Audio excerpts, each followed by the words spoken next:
మామగారిని ఓ మాట అడిగే సమయం లేదు మన దగ్గర దుశ్శాసన. మామగారు నాన్నగారితో కలిసి మంత్రాంగంలో ఉన్నారు. మనం ఆయన కోసం ఎదురు చూస్తుంటే అప్పుడు అనర్థం జరిగిపోతుంది. పద.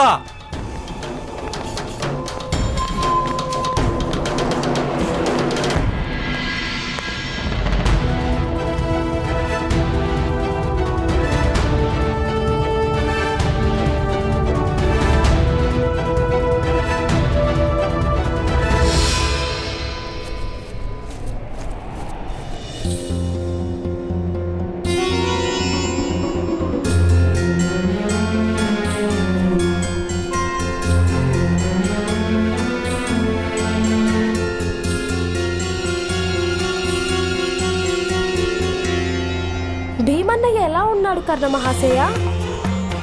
ఇప్పుడు తనకి విశ్రాంతి అవసరం.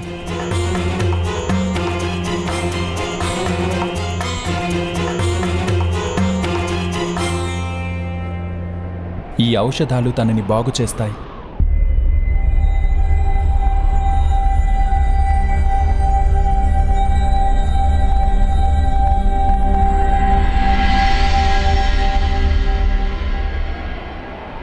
ఎవరైనా మిమ్మల్ని ఇద్దరిని ఇటువైపు రావడం చూడలేదు కదా?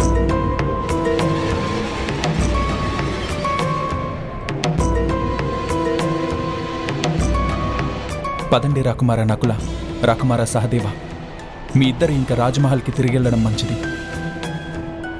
రండి, నేను మిమ్మల్ని ఇద్దరిని వదిలిపెట్టొస్తాను.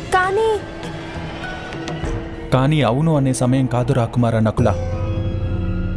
ఒకవేళ ఎవరైనా మిమ్మల్ని ఇద్దరిని ఇక్కడ చూశారంటే అప్పుడు రాకుమారుడు భీముడికి సమస్యలు ఉత్పన్నమవుతాయి.